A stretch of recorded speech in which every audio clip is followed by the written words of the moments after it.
It's a different time. It's a different time in the 50s and 60s. There's no television yet. There's no radio. I mean, there's radio, but it's not as common. There's no television. There's no internet, of course, then.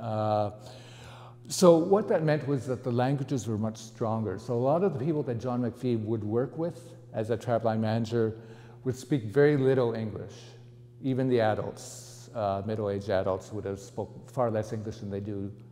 Today, everyone speaks English because television's there and radio's there. At that time, no, the predominant language was either Cree, Anishinaabe, or Sinu.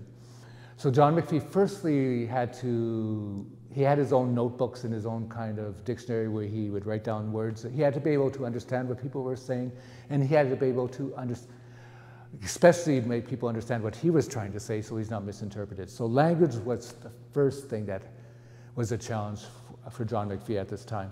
The other aspect of this exhibition that I think is very clear is People of the Watershed is not displayed chronologically. We don't do 1951, 1952, 1953, or we didn't do it geographically from north to south to east to west. We did it by season.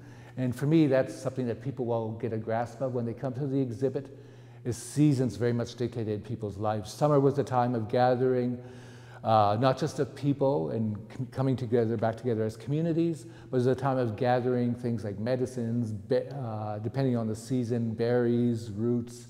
It was much a harvesting kind of period off the land, when the land was giving. So summers were very busy, both socially and in relationship to the land. Come fall, you're entering hunting season, so the seasonal adjustments are already taking place. You're getting ready for the winter. Winter, people would generally go off into smaller groups, family groups, extended family groups. The trapping season was cyclical, running through the winter. That's when trapping would mostly take place. So the winters were not just cold and dark, but they were very much a working time for people. And you really get a sense of that from the exhibit. You get the sense of reliance, self-reliance among people that there's no Walmart, there's no Costco. So you kept your own stuff together as much as you could. You repaired your canoe because you couldn't go buy a new canoe.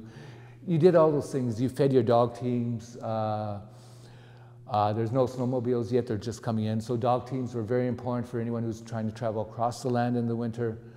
So that relationship between animals, between people, between the knowledge of the weather, your respect for the land, because your life depended not just on your dog team, but knowing the land, knowing what to do in a blizzard, those kind of things. All those were part of the passed on knowledge. And then there's the storytelling and the music. It's ironic John Macfie was Scottish because of Scottish descent, because the Scottish influence going back to the 1500s is so strong there with jigging and square dancing and reels, very much inspired by Celtic music. So that was very much adopted by the communities there. And we see that in the photography through the fiddle players, through the community dances, and you see it you see tartan everywhere because that was the kind of the material that was available at the Hudson's Bay Company store, which was the store at the time in most of these communities, was just the store was the company's store.